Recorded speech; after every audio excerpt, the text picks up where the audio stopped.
Good afternoon, everyone, and welcome to Stock Market Today. It's Coram here, along with Ken Shreve, my colleague. We're going to talk about the action in today's session, Thursday, December 19th, where we saw a feeble attempt, perhaps one could say, at recovering after the nasty sell-off we saw in yesterday's session, Ken, with the indexes fading after a strong start. Yeah, Nasdaq was up 1.2% intraday and pretty much gave it all back. So maybe not entirely surprising price action today. We'll talk about that in just a sec. But at this point, we're just really looking for stocks that are, showing strength, holding strong in a market that looks like it's a bit on the rope. So let's take a look at GE Vernova, discussed this morning on IBD Live. That's ticker GEV. Doximity, DOCS, and also Primoris Services, PRIM.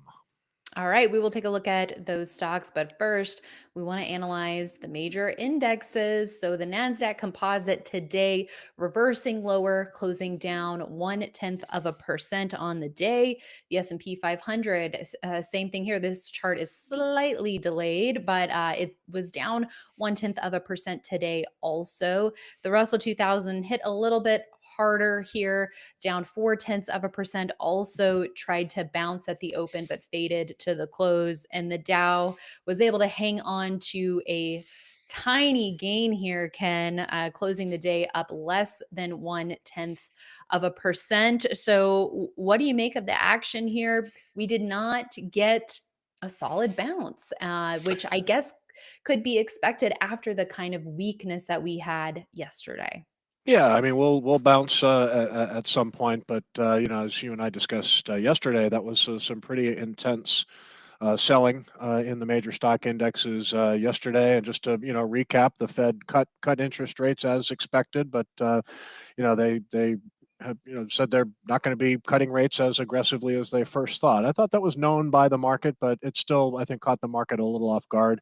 We tried to rally today. Like I said, the Nasdaq was up maybe 1.2% on an intraday basis.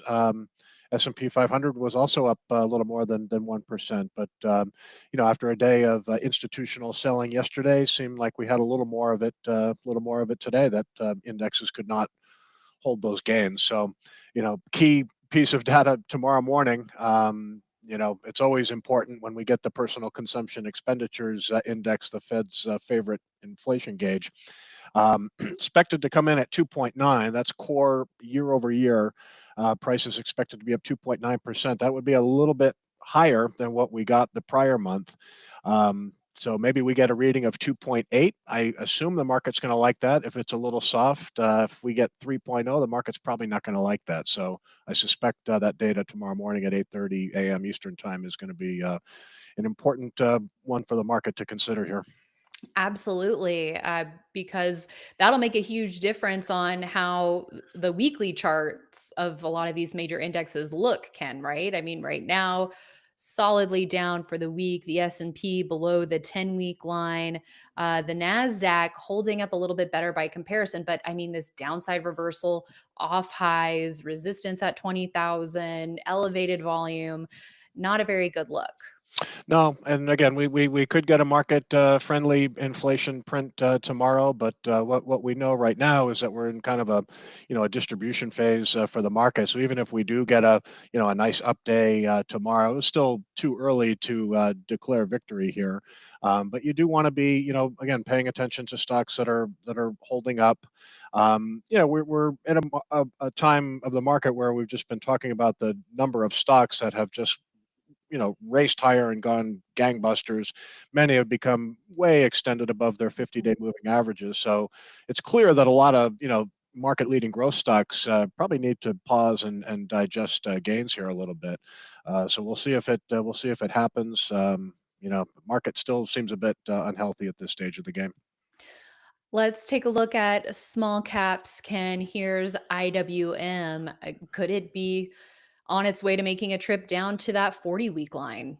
It's almost there, and small caps. We had another big spike in that 10-year Treasury yield today, so that didn't help. The spike yesterday didn't help small caps, and the spike again today. I mean, just an incredible move higher here. And you remember earlier this year, the Nasdaq would freak out when bond yields were rising and tech stocks were weak and small caps, and then the market, didn't seem to be too concerned with Right. that, and they still continued on an uptrend. But these rising interest rates normally cause problems for stocks. Anytime money gets more expensive, it can do it can do some damage to the economy. So the spike in interest rates here is not a great sign for the market, but we just have to kind of like we always say, monitor action on a day-to-day basis and look for signs of accumulation. And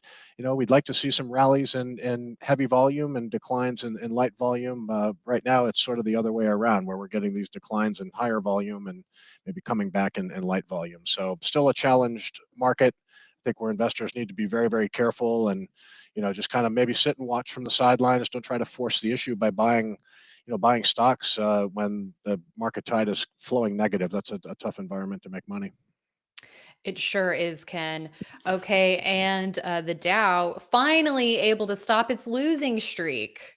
Uh, Yeah, it but was barely. yeah, nine sessions down, the worst since '78, and then 10 sessions down, the worst since 1974. Yesterday, I was looking at an ETF. I think it's the XLB, the materials ETF. I think that fell for the 15th Wow, straight session today. So this was one of the really bad. worst S&P sectors here. But speaking of losing streaks, yeah, the Dow broke one, but this XLB Materials ETF is really looks like Mhm. in rough shape.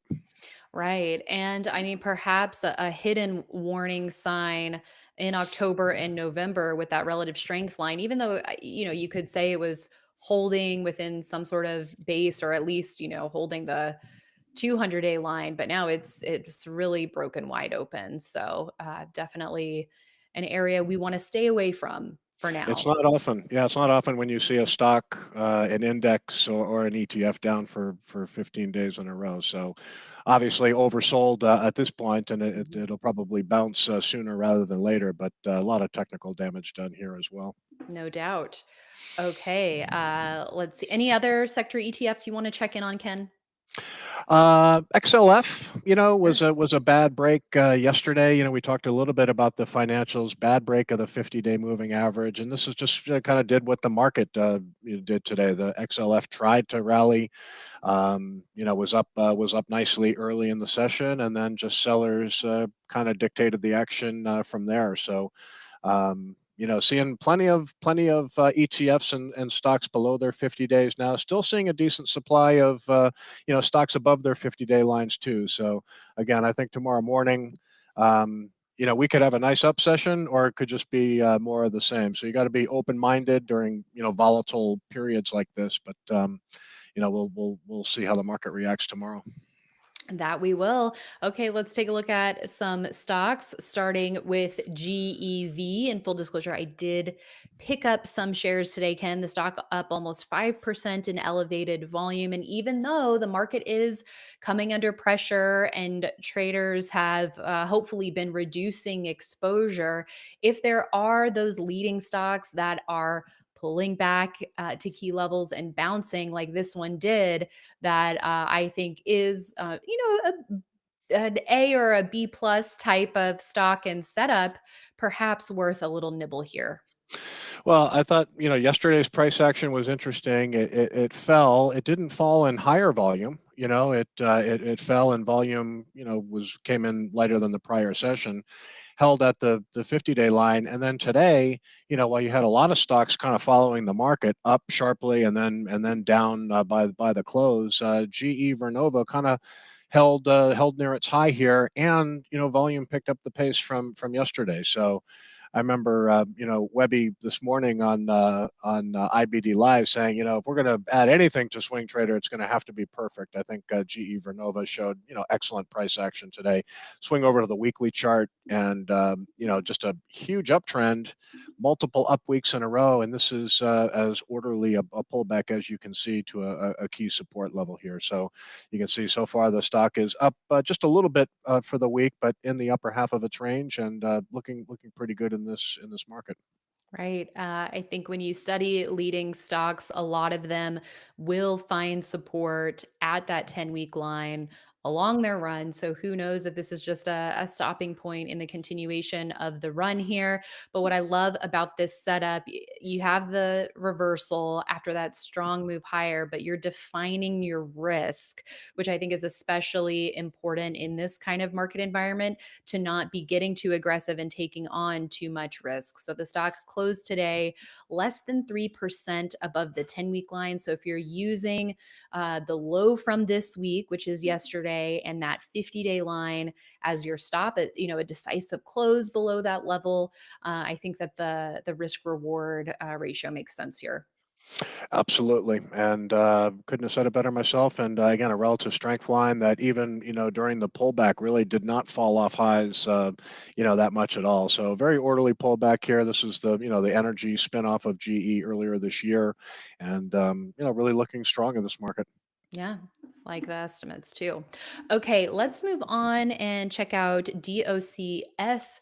Ken, this is one that you've been keeping tabs on, and I really like the action here today at 5.7%. Yeah, just kind of looking at stocks showing strength. I mean, this obviously, the stock gapped up after reporting earnings, and then a nice orderly pullback here. Another stock where volume picked up the pace from yesterday did have a higher volume decline Wednesday. It was an outside day, but then the stock rallied back today and closed up near its high. So this one's really not far from breaking out of a downtrend. Doximity is often referred to as sort of the LinkedIn of medical professionals, basically an online networking service for doctors. They claim they have 80% of U.S. Doctors in the U.S. as registered members, and about 50% of nurse practitioners, physician assistants, and the like. So, just a mobile app here that is like I said, LinkedIn for health professionals. So, stock that really responded well to earnings and made a nice technical move today with some volume. You can see the revenue growth has been accelerating in recent quarters here, and yeah, looks like a solid name. So where's the buy point, Ken, in your view? Well, I would say if it could get back above that recent high of 56.67, that's going to break it out of its little mini downtrend here.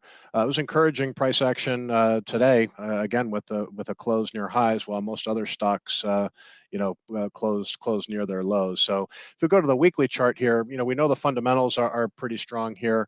I mean, this is a base that is setting up here. It's almost 6 weeks into a new pattern here. So I would say if it can get back above that recent high, might give you an early entry here.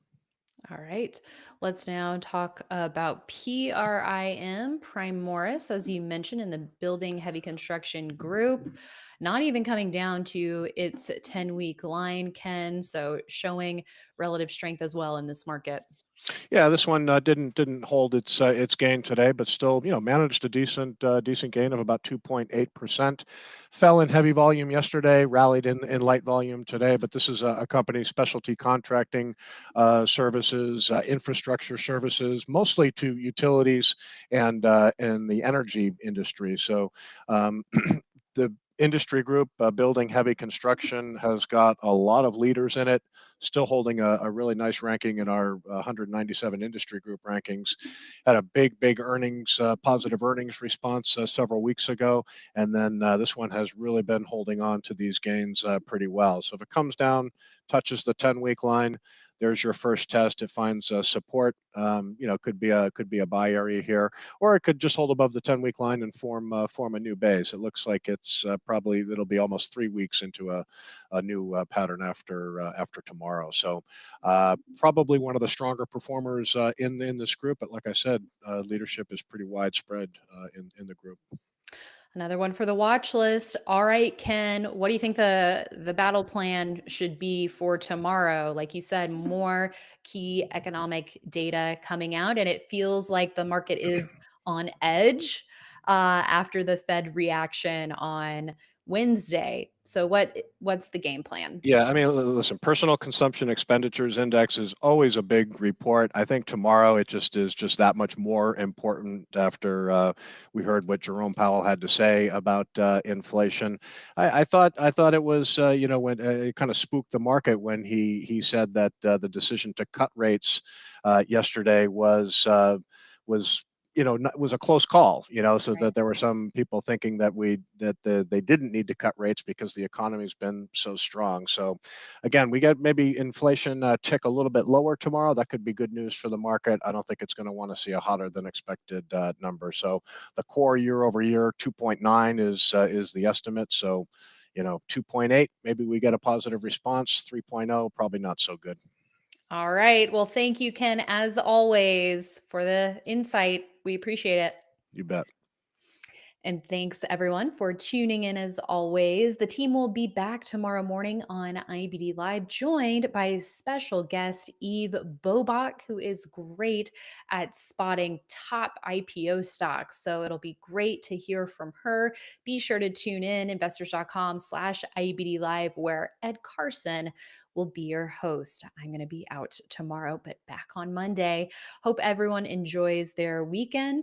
Thank you so much. The team will see you tomorrow. And after the close, Mike Webster and Justin Nielsen have you covered to wrap up the week. So see you then, everyone. Bye now.